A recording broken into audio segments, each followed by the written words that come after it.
I'm going to give you pastors. Say pastors. Get used to saying it. He said, I'm going to give you pastors who will give you, who out of my own heart. He said, they're going to lead you and they're going to feed you. Now, church, watch what the Bible don't say.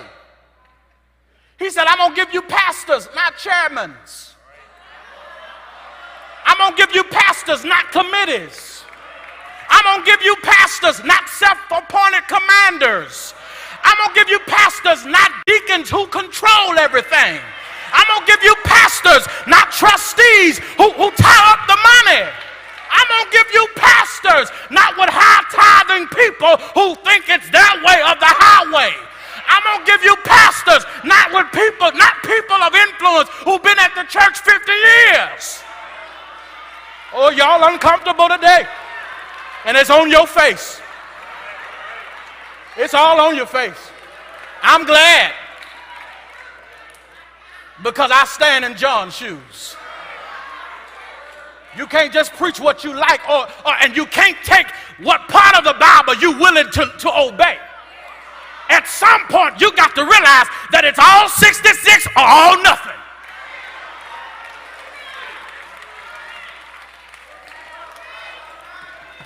I'm going to give you pastors.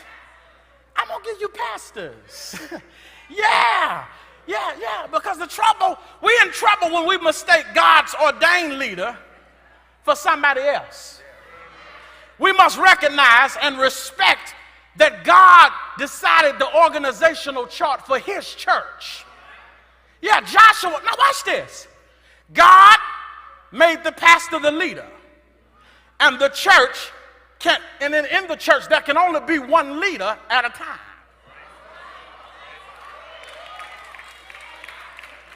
Look at you looking at me.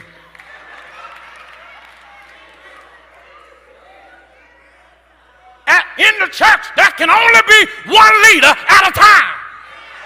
You don't believe me? I brought Bible. Joshua didn't descend to leadership until God completed his work through Moses. David didn't lead until the death of Saul. Solomon didn't lead until the Lord accomplished his work through David. Elisha didn't operate in the fullness of the mantle until after Elijah. The 12 disciples who became the apostles did not lead until the Lord ascended to heaven. There can only be one leader at a time. Oh, my brothers and sisters. Can I tell you something else? Should you ever feel like you're called to lead God's church, can I give you a remedy this morning? Here's what you need to do. Accept your call to preach. Get you a preaching license. Get ordained by a church body. Go look for a church that's looking for a pastor. And let them vote on you. And you can lead that church as long as you want to.